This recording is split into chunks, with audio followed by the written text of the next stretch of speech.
Welcome to the International Broadcast Ministry of No Limits.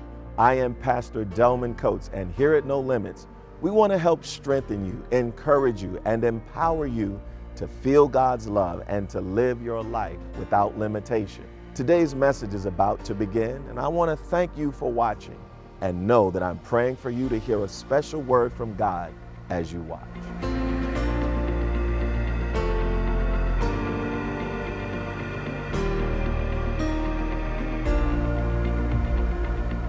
The word of the Lord reads as follows in Luke chapter 13, beginning at verse 6. It says, "Then Jesus told this parable. A man had a fig tree planted in his vineyard, and he came looking for fruit on it and found none. So he said to the man working the vineyard, 'See here, for 3 years I have come looking for fruit on this fig tree, and still I find none. Cut it down. Why should it be wasting the soil?' He replied, 'Sir, let it alone for 1 more year until I dig around it and put manure on it. If it bears fruit next year, well and good, but if not, you can cut it down.'" And can I read that again? Jesus told this parable. A man had a fig tree planted in his garden, and he came looking for fruit on it and found none. So he said to the gardener, "See here, for 3 years I have come looking for fruit on this fig tree, and still I find none." Cut that joker down. Why should it be wasting? That's interesting. Why should it be wasting the soil? Ebonics in the New Revised Standard Version. He replied, "Sir, let it alone for 1 more year until I dig around it and put fertilizer on it. If it bears fruit next year, good. But if not, then you can cut it down." I want to preach today, church, from the thought, I plan to do better. Do me a favor, look at your neighbor and say, "Neighbor, oh neighbor, I plan to do better." Come on, put your hands together, give the Lord praise. I plan to do a whole lot better. 19 years ago, when I first moved here to pastor this church, I was out one night and overheard a conversation between a husband and wife that I found quite interesting. The wife said, "Honey, I know you've been busy with work, but there are a few things that I need to share that I need you to address in our marriage and in our home.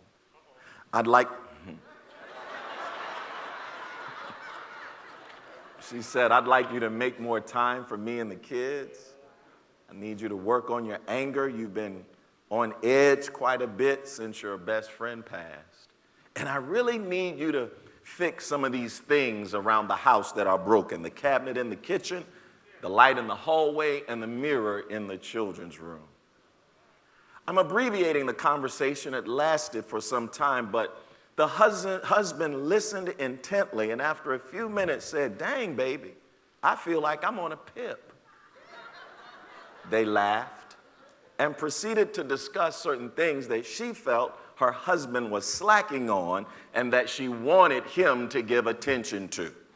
And it ended with the husband saying, "Honey, I plan to do better." When I went home, I had to look up the word pip because at the time I was not familiar with it. And when I asked around, when I looked it up, I learned that PIP isn't a word, it's an acronym. For the uninitiated, PIP stands for Performance Improvement Plan. And what it is a strategy used by employers to encourage and to incentivize employees who are underperforming with hopes that they can turn things around. It's called a PIP. For some of you who have been put on a PIP on your job, just the word itself conjures up loathing because you recall receiving the document or the email announcing that you were being put on a PIP.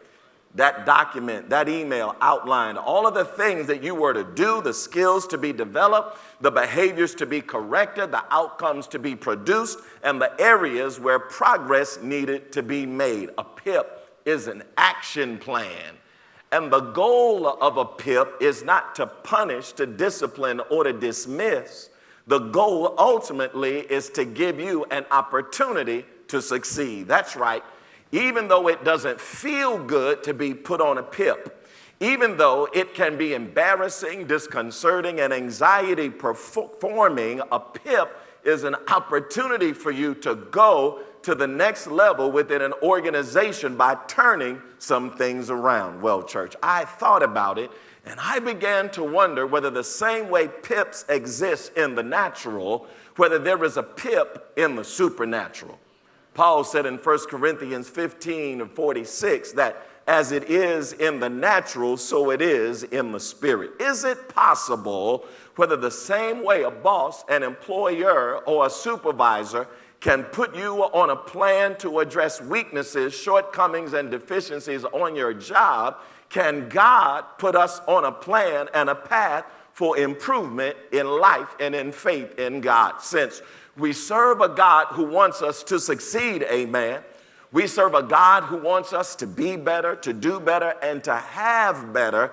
Is it possible that rather than discarding us, he puts us on a plan to make us better?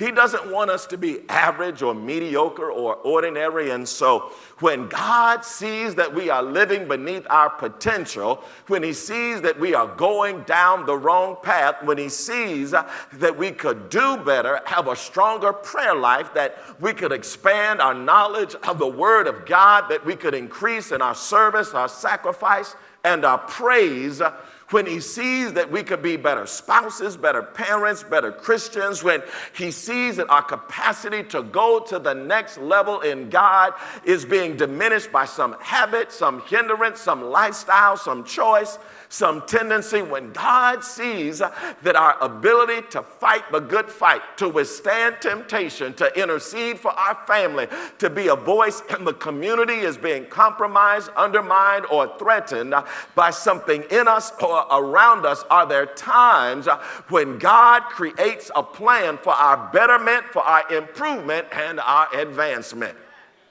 And I think this is a valid question. And I think the parable before us today provides a useful picture of God's performance improvement plan. It's a divine pip. It is through the prism of a man's encounter with an unproductive fig tree that he seeks to demonstrate how it is that we can all improve our spiritual lives and take our faith to another level. What we want to do this year is to make this year a better year than last year. What we want to do this year is to have more spiritual power to cast out demons this year than we did last year. We want to be so intact with God that our mental health, our spiritual health, and our physical health, our financial health exceed anything that anyone could have ever imagined for our lives. Well, in our text today, Luke tells the story about a landowner who had a problem with an unproductive fig tree. The landowner is frustrated because for some time he has visited a site on his estate where a fig tree had been planted, and over the course of 3 years he comes looking for fruit. He comes looking for substance, but every time he comes he is utterly disappointed because the fig tree is barren. And he concludes eventually that the best thing he can do is to cut the tree down because it is not producing what he expected. Listen to verse 6 again. A man had a fig tree planted in his vineyard, and he came looking for fruit on it and found none. The reason Jesus tells us this story is not to talk about fruit trees or gardens. No, fig trees were a very common thing in the Mediterranean world, and they were used in Scripture as a metaphor for the spiritual well-being of the people of God. And the reason Jesus lifts up this parable is to illustrate what you and I need to do, to illustrate what we can do to those areas of our lives that are unproductive. unproductive. You know the things that we are committed to doing, the areas that we have invested in, the choices we have made, expecting things would turn out well. You know the people that we pour into, but they're not applying what we showed them, the opportunities we decided to give a try that have not yielded any return, the person that we thought we'd give a chance who keeps disappointing us time and time again, the new idea we've explored that seems to be floundering, or the new resolution that we made just a week ago that still has not gotten off the ground. We all have them, things in our lives that we thought would be better, but they're not. Features of our lives that are barren, aspects of our lives we had high hopes for, but they're unfruitful. Attributes we wanted to improve, but they are still the same. And we keep coming to the tree, looking for fruit, looking for growth, looking for progress, looking for productivity, but there's nothing on that tree. There is nothing worse, church, than living with something that has potential, or someone that you planted in your life that had purpose to it, but it's not yielding anything. And God says to us what the gardener says to the man in the text: it can get better. Yes, it can. It can get better. The relationship can get better. The job can get better. Your health can get better. Your family life can be better. Your spiritual strength and power can be better. Your resolve can get better. Look at your neighbor. Say, neighbor, it can get better. Yeah. Your prayer life, your time in the Word, it can get better. In fact, I would not be here today if I did not believe that the fig tree in my life and in yours could get better. And I want to probe this passage to see if we can glean some insight on how what we can do when God places certain aspects of our lives on a pip, aspects of our lives that are not bearing fruit. And the first thing this text is tailored to teach us is that when we are faced with what appears to be futile circumstances, we must first of all talk to the gardener. The key to this text, church, hinges upon what happens between verses 6 and verse 7. When verse 6 ends, we learn that the man is at his lowest point. We do not know at that time, at the end of verse 6, why he's where he is, but his disappointment results from the fact that for 3 years he's been investing in something and has nothing to show for it. And the critical moment in this text, church, get this, is right there at the end of verse 6, because what he does at the end of verse 6, when he is at his lowest point, can determine whether he rises to the occasion or whether he falls. That point, that place at the end of verse 6 must have been the most difficult point in his life, to have an expectation of something, to come looking for it, and to be left down day after day, week after week, month after month, year after year, wanting something to go through the process that you believe will improve your future, and to come looking for results and to come up short. The man found nothing.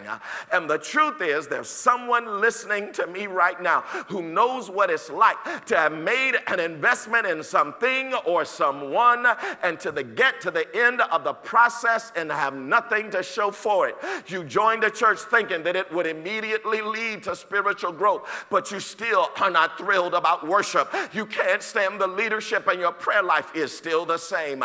You took a job or started a business assuming that it would lead to a life of luxury and prosperity, but you now have more headaches and problems than you had before. You got into a relationship or got married thinking that it would solve all of your longing for companionship, but 3 years in, and you're wondering whether you made a good decision.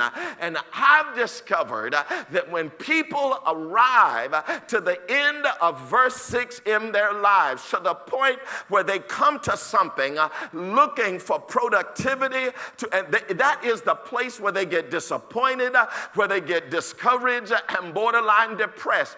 That is when you have to be careful, church, because when you get to the end of verse 6 of your life, that is when the enemy comes in and tries to influence your mind. Yes, that's when the devil tries to weaponize discouragement. That is when the enemy comes into your mind and cause you to question yourself, will cause you to attach your feelings to what you see.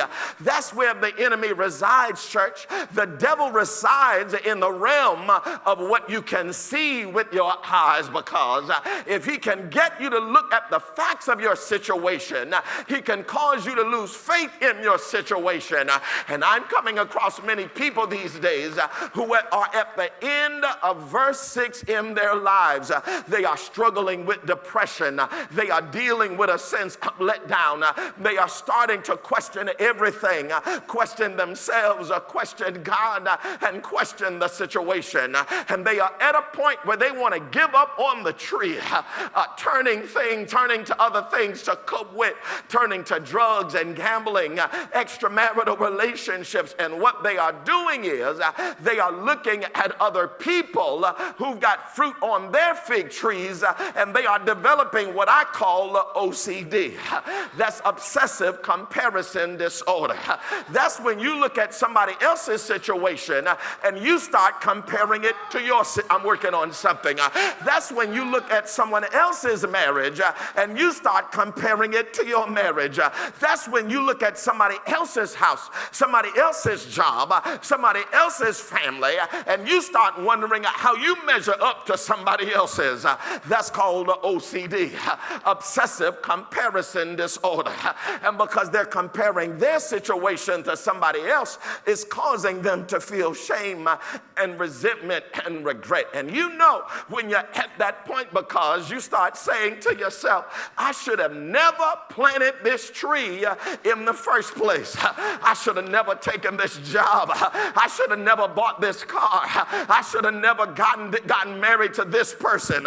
Is there anybody here who's ever been at the end of verse 6 of your life? But I love what the landowner does between verse 6 and verse 7. Rather than self-medicating on drugs and liquor and weed, rather than giving up on life, rather than losing all of his hope, the landowner talks to the gardener. That's the turning point in the text. Yes, he is disappointed. Yes, he's perhaps even upset, but he does not turn inward, he turns outward, and he talks to somebody else. And that's what someone listening to me right now needs to understand. Somebody is at the end of verse 6 of your life, and you are at a point where God sent me to tell you that it's time to talk to somebody else. Have I got a witness here? When you don't talk to somebody, you will likely implode or you'll explode. Have I got a witness here? You'll either turn in on yourself or you'll give out on yourself. And when you don't talk to people, it happens when you don't avail yourself to people and to resources that could bless you. Because when people don't talk to people because they're afraid and embarrassed to seek help and just don't know how to do it. Staying to ourselves is why a lot of people don't get the breakthrough that they really need. Staying to themselves is why a lot of men don't end up getting the healing that they need.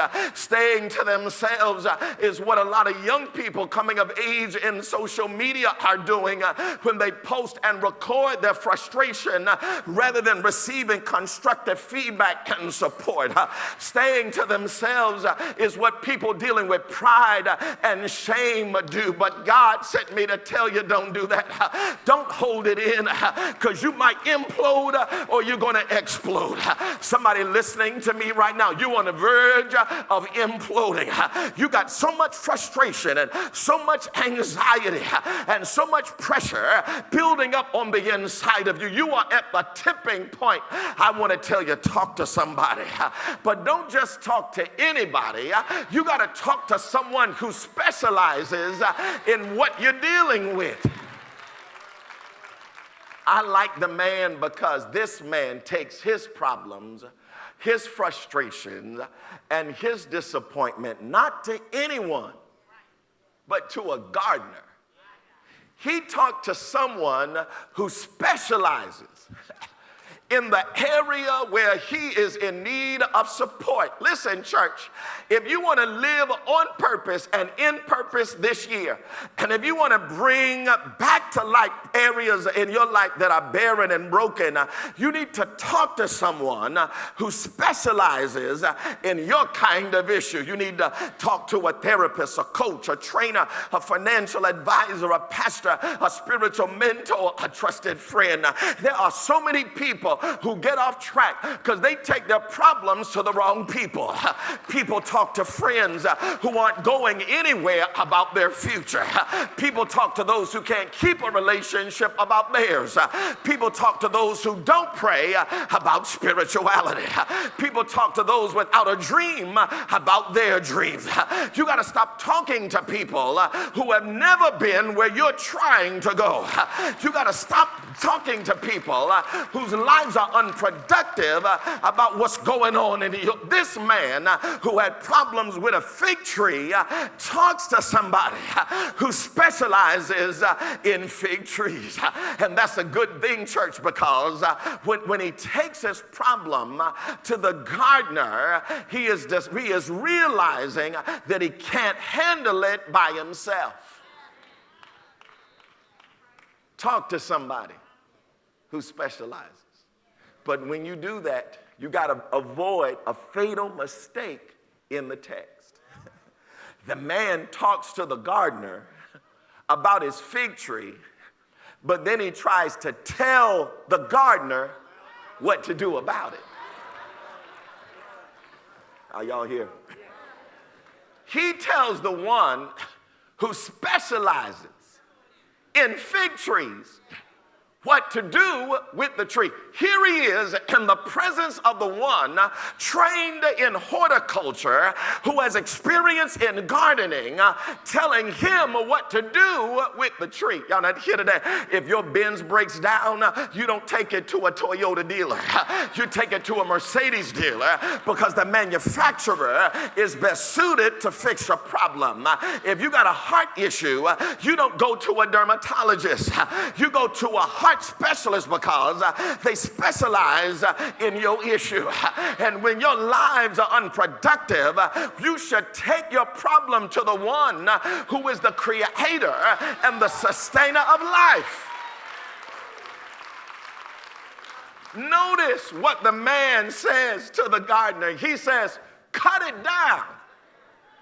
In other words, he tells the gardener, this is a useless tree. Get rid of it. And people draw conclusions about their lives and about their circumstances all the time. And they reach conclusions about the finality of their situation out of weariness. They tell themselves it's over. Cut it down. They tell themselves it's done. Get rid of it. There's no more hope for me. No more hope for my future. No more hope for my family. No more hope for my life. That's it. I give up on ministry.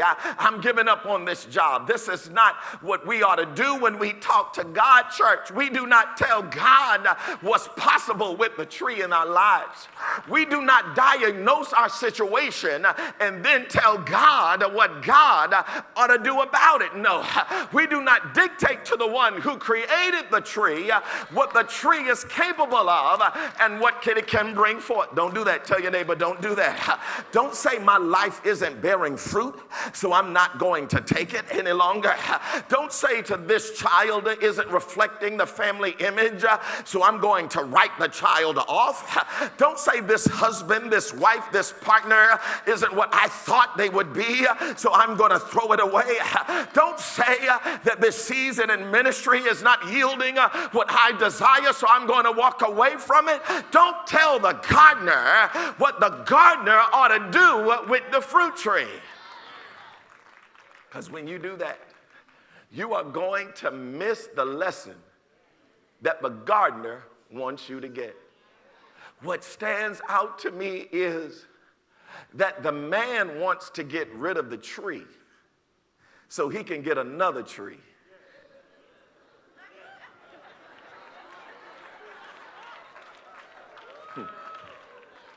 I'm right, it's in the parable.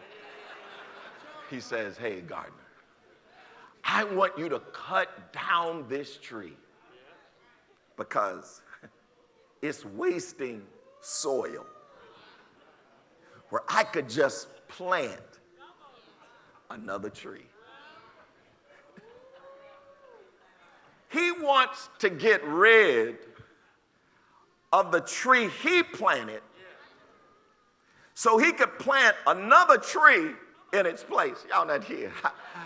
Y'all got to watch this. What the man wants to do is he wants to get rid of his current problem, his current unfruitful, unproductive tree, so he can put another one in its place. And that's where many people make the mistake in life, thinking that the problem is with the tree. It's like people who think that if they can get another job or move to another city or have a different circumstance that the productivity would be better. But it's not the job, it's not the city, it's not the hand you were dealt. It might be your work ethic.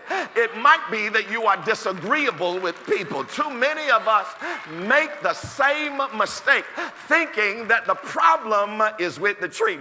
Nudge your neighbor and say, it ain't the tree, honey. Thinking if I just get a new wife, that'll make me happier. Thinking that if I just switch jobs, I'll make more money. Thinking that if I just get a newer house, it'll make me feel more accomplishment. But replacing unfruitful trees won't necessarily make you more fulfilled. Here's the lesson the gardener had to help the man understand. The gardener had to help the man understand that his problem isn't at the fruit level, it's at the root level. The problem wasn't with the outcome, it was with the input. That's what the lesson the gardener wants him to get. Brother, your problem here is not with what you see above the ground. Your problem is what's beneath the surface. He says, sir, please leave that poor little tree alone. Your frustration has little to do with the tree and has more to do with the process that you used to plant the tree. You fill in your own process that you went through to get your tree. And the gardener says, sir, your problem is not with that tree. It's with the soil that the tree is planted in. Look at the text. The gardener says in verse 8, sir, give me one more year. Turn it over to me. Let me dig around the tree and put some manure on it. Is that in your text? What the man realizes is that he can't just talk to the gardener. The second step is you got to give the tree to the gardener. It's one thing for him to express his frustrations to the gardener, but it's another thing to totally turn the problem, turn the tree over into the hands of the one who can handle what he is struggling with. That's important because don't miss this. The man experiences this frustration because he is in front of the one who can plant the tree himself.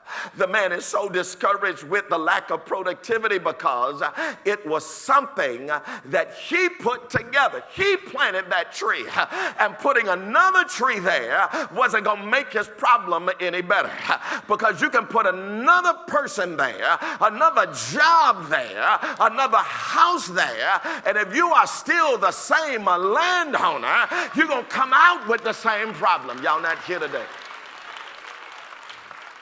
Some of you know people, not you but your neighbor, they go from person to person, relationship to relationship, job to job, thinking that by switching the tree, switching the person, switching the relationship, that's going to improve things. Now, it might not be the tree.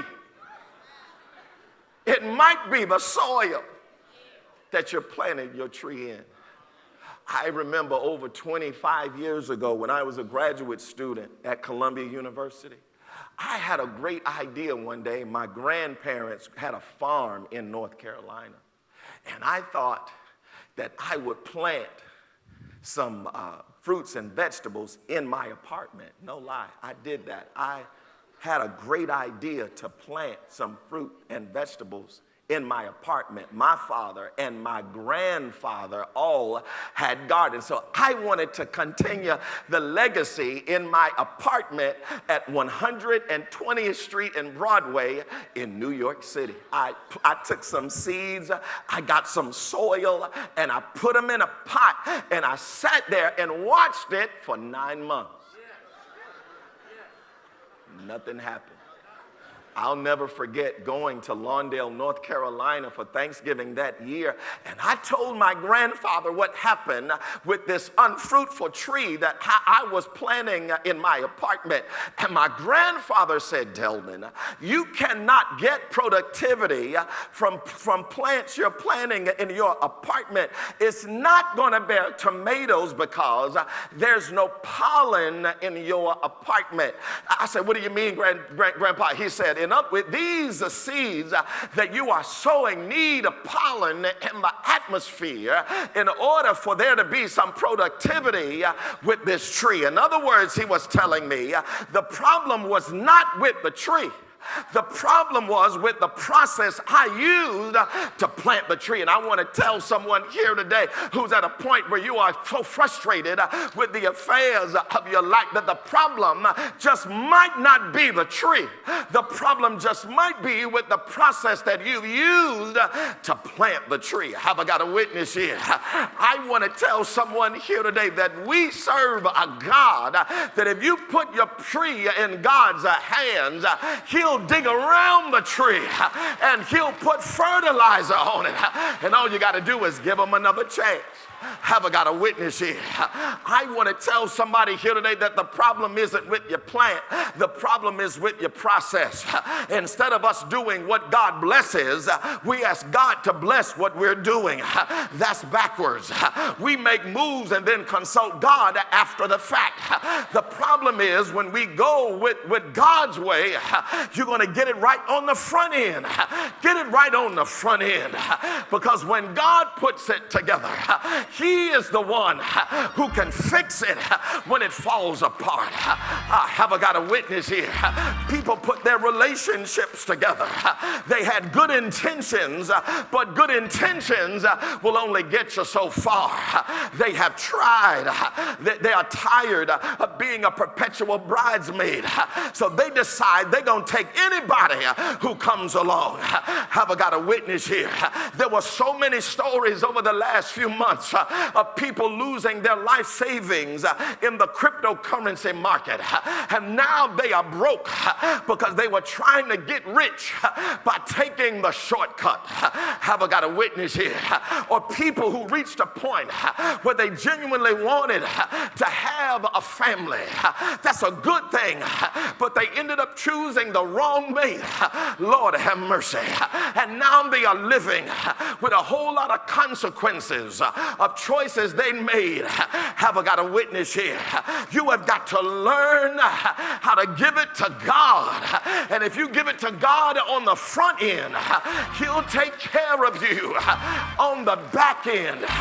Have I got a witness here? Look at your neighbor and say, neighbor, you can try to do the right thing the wrong way. Just like Jacob, who tried to trick his brother Esau to get a blessing. He was trying to get God's favor, but he went about it the wrong way. The gardener tells the man, this issue is not with the tree, it's how you planted it. And some of you are here today, you are dealing with some stuff, and the problem isn't with the tree, it's how you planted it. The man realizes that he's got to put the tree into the hands of someone who is skilled at planting fig trees and allowing him to work on it. Have I got a witness here? I want to tell somebody here today, you need to give your problem over to the gardener. Come on, touch your neighbor and say, neighbor, give it to the gardener. You don't have to be strong. You don't have to always handle it. You don't have to be Superman. You don't have to be Superwoman. Talk to somebody. Give it over to somebody so you don't get disappointed, frustrated, aggravated, irritated. If you put it in God's hand, He can handle it. Have I got a witness here? It's okay if you can't handle it. I know you're the pastor. I know you're the parent. I know you're the head. But you don't have to be an angel. You don't have to be perfect. You are human. It's okay for you to talk to somebody about your marriage, about your ministry, and about your money. Don't let your inability to solve it yourself keep you from giving it to the gardener. Have I got a witness?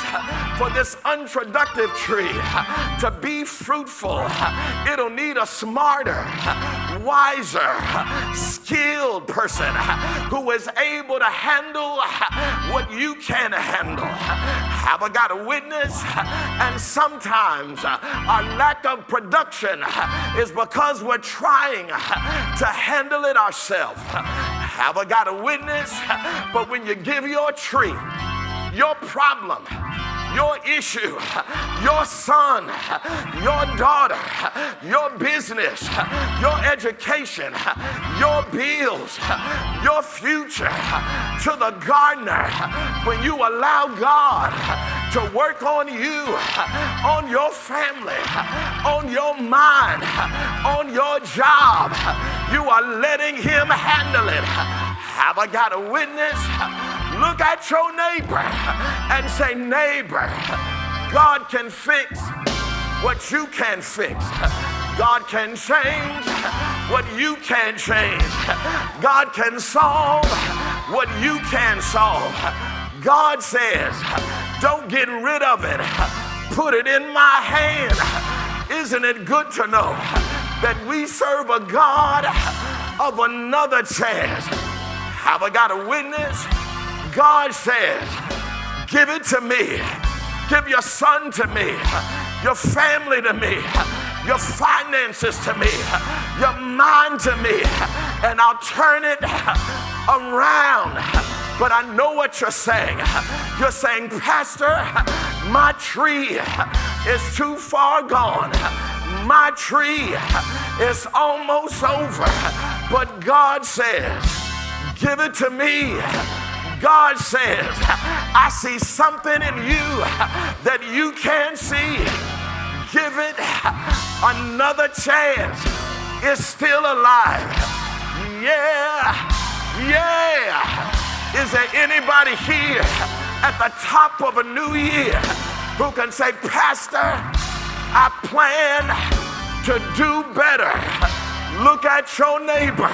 Say, neighbor, I plan to do better with my fitness, my faith, my family, my finances, my temple, my time, my talent, my treasure, my anger, my attitude, my assignment, with my worship, my witness, and in the word, I plan to do better with my communication, my conversation, and my concentration, my relationship, my reputation, and my rest. I plan to do better with where I put my energy, my effort, and my ego, how I choose my friends, my focus, and my future. I plan to do better with my prayers and my praise and my priority. I plan to live better, be better, and do better. I'm gonna be a better friend, a better parent, a better partner, a better pastor, a better Christian, a better citizen, a better teacher, a better leader. I plan to do better at praising Him, at worshiping, at serving, at following.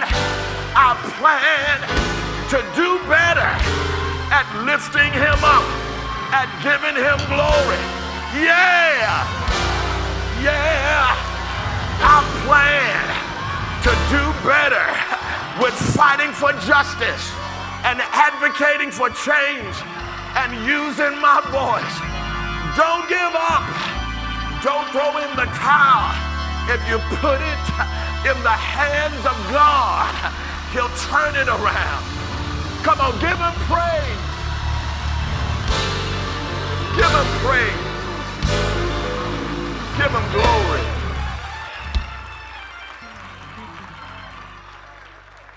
The problem that this man was having was not at the fruit level. It was at the root level. Some of us think it's the fruit. We think it's the tree. And when that happens, it causes us to look at other people.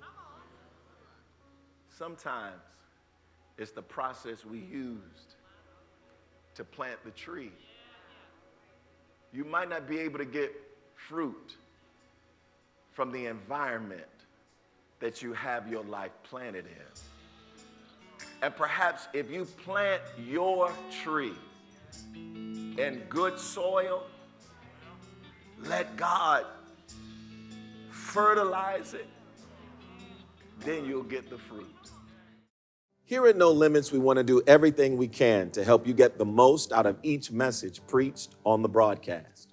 That's why we created a free sermon viewing guide for each message.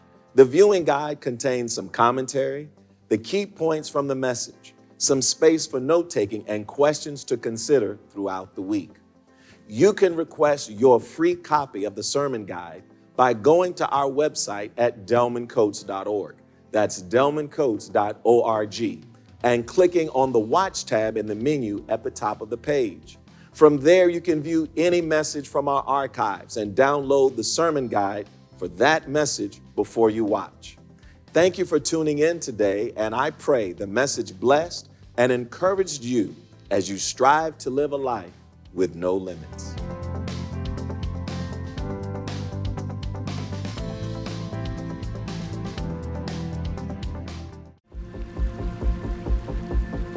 I am so glad that you took the time to watch this message today.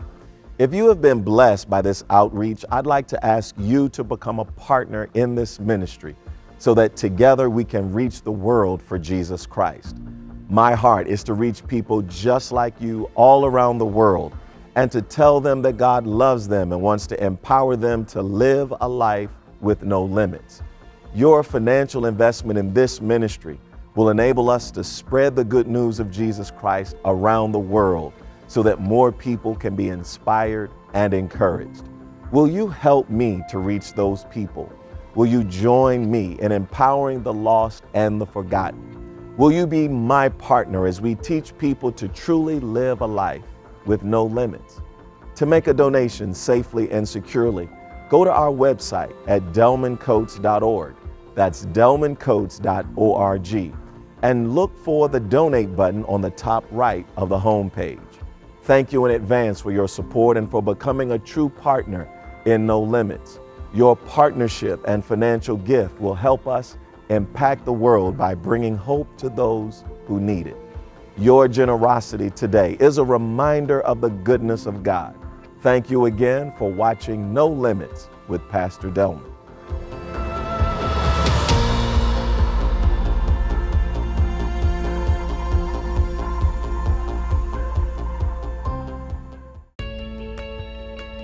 The preceding program was brought to you by the faithful supporters of No Limits and Mount Enon Baptist Church in Clinton, Maryland.